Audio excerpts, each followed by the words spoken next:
Aquino, or Kuxingyang, and today I will be talking about the Seal script. The reason why I'm talking about it is because it's one of my favorite scripts. I found it to be a lot of fun, very different than what we were going over. So, yeah. So, the history of the Seal script, it appeared in the Qin Dynasty, which was from 221 BC to 206 BC.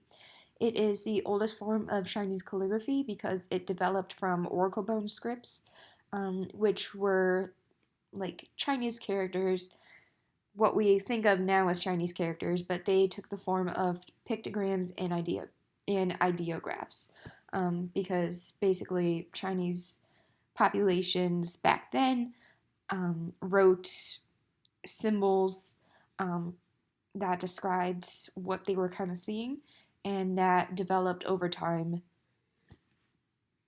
into the Chinese characters we see today. Mostly we see seal scripts found inscribed in jade, oracle bones, and bronze vessels that were used for rituals. But today, mostly seal script is used for name seals and calligraphy pieces, such as the example down here. So this is kind of an example of what seal script kind of looks like. So for the old scripts, for the first lines, first, second, and third lines, it's like the bronze, clan name, oracle bones, and the Sao bronze.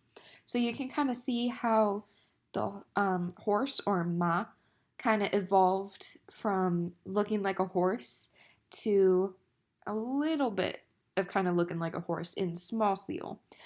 Same thing goes with yu, which means fish. So you can see it looks like a picture of the fish, and then slowly over time it evolves. So the seal script is just another kind of form of it. So you can kind of see what it looks like, but not exactly. As for the pictures down below, this kind of shows the two styles of it. So before in the Qin Dynasty, this is seal script, which is written on an oracle bone. And now, if you go thousands of years later, it is now used on these Chinese seal stamps or name stamps. So, what are the characteristics of seal script? One of the biggest things is it's hard to read, just because it doesn't look like modern Chinese characters. This shares a similarity with cursive Chinese, which of course is the modern Chinese characters. However, this one is more ancient. Um, the strokes have no variation in seal script, which is just kind of like a stylized way. And the stroke width is highly uniformed, so you won't really see thicker lines or thinner lines anywhere. So how to write seal script. This is just a small video that we can watch really quick of a woman doing seal script much better than I could. So I kind of put on the side here summarizing it. 无让之篆书示范走。注意中锋用笔，在整个书写过程中不断调整笔锋，可以通过稍微转动毛笔调整笔锋，以保持中锋用笔。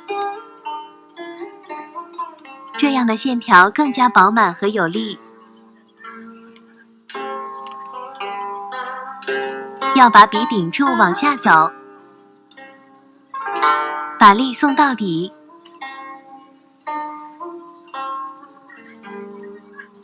收笔也不能马虎。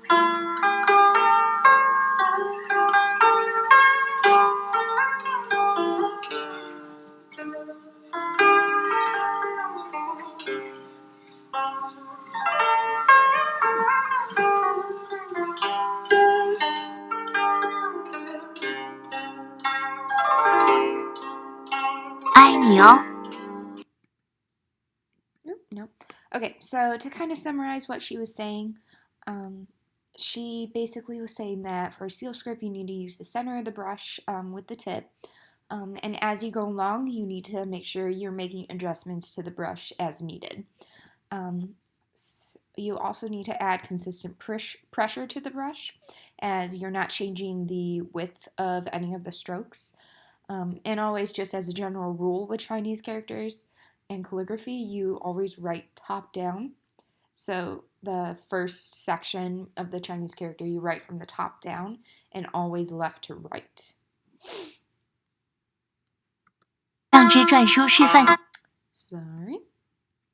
So this is an example of my seal script. Again, like I said, I had a lot of fun writing this, just because it is a different style. So prose, I would say more freedom to write. It was kind of interesting. When I say more freedom to write, it was just, the wavy lines everywhere. That was just kind of cool. I think the lines are smooth for the most part, besides my fourth character kind of down here. I think that's when my cat pushed my hand up, and that's why you have that little mark right there. And the strokes are mostly uniform. So while there is a little bit of line width differences, they're mostly uniform. The cons were, again, as I'm not familiar with seal script characters, they are kind of unfamiliar to me, so I think that was the hardest part. If I wrote in regular Chinese characters, it would be a lot easier. I also think the proportions are a little bit off. As for like down here, it's a little bit smaller than up here, which proportions are kind of uniform in seal script. So I thought that was a little bit off. And the one thing that bugs me the most is the name on the left. It's way too big, just sloppy, and I feel like I always had difficulty on the names.